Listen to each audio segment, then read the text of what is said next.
Pour commencer à parler de ces deux mesures qu'on trouve dans le jeu, le 33 qui équivaut au pied et le 1188 qui équivaut à l'aune, il convient de savoir que Max a mixé ces deux mesures dans une indication supplémentaire.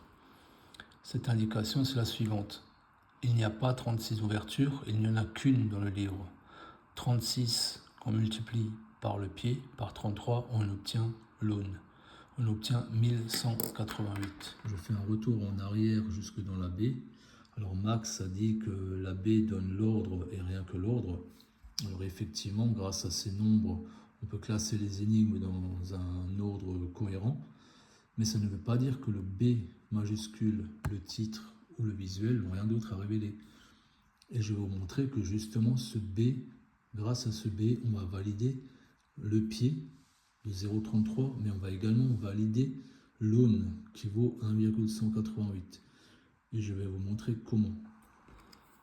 Le 23 juin 1993, Max nous a laissé une indication supplémentaire. Cette indication supplémentaire, c'est la suivante. La chouette n'est pas sur une île. Cette indication supplémentaire comporte 26 lettres, ce qui nous oblige quelque part à aller chercher du côté de l'alphabet, vu que l'alphabet aussi comporte 26 lettres. De plus, Max nous parle d'une île. Alors, est-ce qu'il existe quelque part une île qui porte le nom d'une lettre, tout simplement, d'une lettre de l'alphabet? Alors, on a effectivement B, le grand B, côté des remparts de Saint-Malo, qui pourrait coller, puisque même si ça s'écrit B, E accent aigu, phonétiquement, on a un B. Alors, on va s'intéresser à cette île, d'autant plus que Max a cru bon de rajouter que pour lui, une île, c'est une terre entourée d'eau de manière permanente, contrairement au mont Saint-Michel, par exemple. Donc, pourquoi est-ce qu'il a rajouté le mont Saint-Michel? Eh bien, c'est ce que je vais vous montrer maintenant. Nous voilà donc au mont Saint-Michel, par ici, au fond de la baie. Il se situe à 48 degrés 38 minutes. Et au niveau de latitude, le Grand B, qui n'est pas très loin finalement, là au pied des remparts de Saint-Malo, on a le Grand B qui lui est à 48 degrés 39 minutes. Il n'y a que 1 minute d'arc de différence entre ces deux sites. Et le Grand B, tout comme le Mont Saint-Michel, est accessible à pied à marée basse. Max nous donnera aussi cette indication supplémentaire qui sera rédigée sous la forme d'un B, d'un grand B ou B majuscule. Donc cette indication supplémentaire nous montrera l'aune qui vaut 1,188 mètres. Et cette indication supplémentaire, grâce à tous ces petits chiffres-là, nous montrera comment mesurer cette aune. Et il faudra partir du grand B. Une dernière petite touche pour vous montrer l'île du grand B. Donc on a classé les énigmes dans l'ordre. Donc la B c'est la première. Donc la première lettre qu'on rencontre c'est le B. Et ensuite le premier mot c'est île. Et oui, phonétiquement on a l'île du grand B. On démarre la chasse avec l'île du grand B. Alors là, il n'est de pire aveugle que celui qui ne veut pas voir. Ici, on a une image vue du ciel du grand B. Donc c'est l'île du grand B à marée basse et sa voisine, le petit B. Donc les deux ensemble, ça fait BB. Et c'est donc le lien vers l'énigme suivante, puisque ici, pour la charade, pour mon première moitié de la moitié du premier âge, on utilisera le mot bébé. Et bébé nous est déjà donné par la B, puisqu'il y a le petit b et le grand B.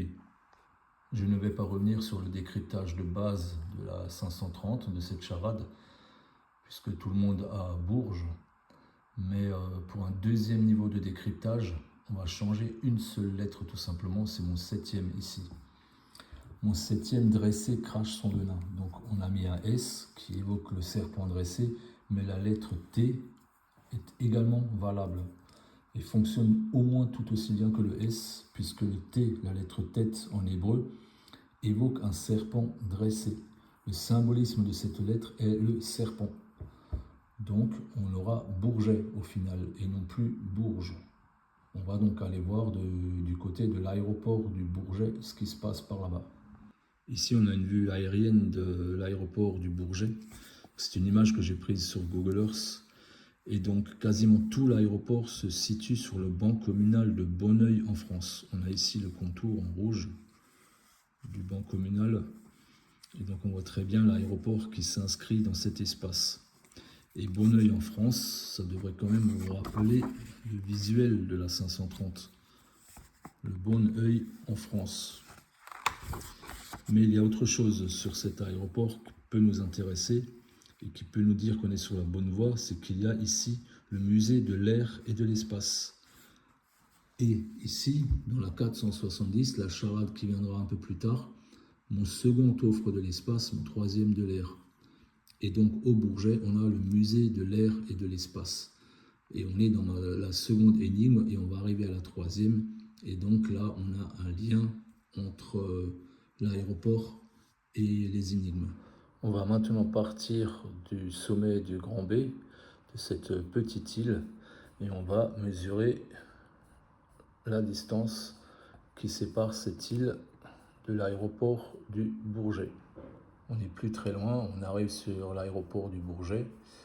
Donc on a notre trait ici qui arrive du Grand B et on se rend compte que ce trait est quasiment dans le parfait prolongement de la piste numérotée 09. 09, ça veut dire qu'elle est à 90 degrés avec le nord magnétique. Et ici, maintenant, ce qu'on va voir aussi, c'est la distance. On est là, on est à, voilà, 330 km. Voilà. Et on est au niveau du mot Bourget en plus. Je sais bien que l'immense majorité des gens qui vont regarder cette vidéo n'auront qu'une seule envie, c'est de me dire que c'était pas possible de faire des mesures précises en 93. Alors je vais quand même vous montrer comment j'ai démarré cette chasse. Donc à l'époque, avant Google, j'avais un atlas routier de ce type, un atlas Michelin. Et donc tout simplement, j'arrachais les pages et je les collais les unes aux autres pour faire des mesures précises. J'ai également acheté les cartes des départements ou des cartes hygiène que je collais entre elles. Et plus j'étais précis dans mes mesures et plus je comprenais qu'il fallait être encore plus précis. Et je pense que c'est un des éléments qui a fait que personne n'ait jamais trouvé la chouette. C'est parce qu'on n'est pas précis, tout simplement. Dans l'énigme suivante, la 780, on va trouver une première mesure qui va nous aider à progresser dans le jeu. Donc c'est notamment grâce au mot pied, puisque dans le temps on avait des unités de mesure qui portaient ce nom. Et aussi grâce au diamètre de la boussole sur le visuel, qui fait 10,5. Donc 10,5 qu'on multiplie par 22 septièmes, donc ça c'est une approximation de pi bien connue, on obtient 33 cm. Et ici, la dernière phrase, mais au-dessus doigt pour la boussole et le pied, on a 33 lettres. Donc, ce qui conforte un peu le pied de Bourgogne, qui valait 33 cm. Et on vient de voir qu'en mesurant depuis le Grand B jusque sur l'aéroport du Bourget, on a 330 km. Là aussi, on verra qu'on peut bouger la virgule, qu'on prenne 33 cm, 330 km. L'essentiel, c'est de toujours rester axé sur le 33. Dans l'énigme 470, on trouvera également une mesure, puisque cette énigme fait 100 mots, et dans une énigme à venir, le mot 100 ne sera pas codé, et c'est suffisant pour qu'on s'y intéresse. Donc j'ai pris les initiales, donc la première lettre de chaque mot, par exemple ici le M, le P, P, L, G, ainsi de suite, et j'ai attribué un point au A, 2 points au B, 3 points au C, et ainsi de suite, et j'ai additionné toutes ces valeurs, donc de chaque ligne, pour au final tomber sur 1188. Et l'aune français, l'aune vaut 1,188 mètres. Donc on a ici une deuxième mesure qui sera incontournable en fait, qui sera au moins aussi utile que le pied. Pour valider cette nouvelle mesure qu'on vient de trouver, donc l'aune qui vaut 1188, on va repartir du Grand B, le début de ma chasse. On va viser Bourges, qui est le résultat de la charade, l'ouverture de base, et 1188 km plus loin, on est en Toscane, on est ici, Voilà, on est ici.